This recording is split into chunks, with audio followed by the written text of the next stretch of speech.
guys, this is Mary from Mary's Stamping Happenings, and today is There's a Card Thursday, and I want to show you another quick, fast, easy card using the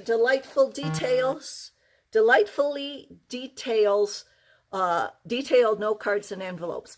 So what you're going to use, this is really easy. You're going to use Time for Tea.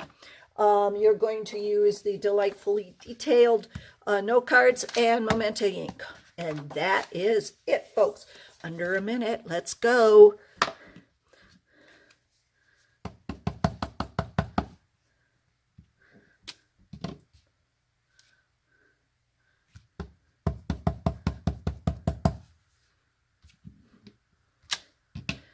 Remember, you can get all this stuff at my store, www.marytroutner.stampinup.net.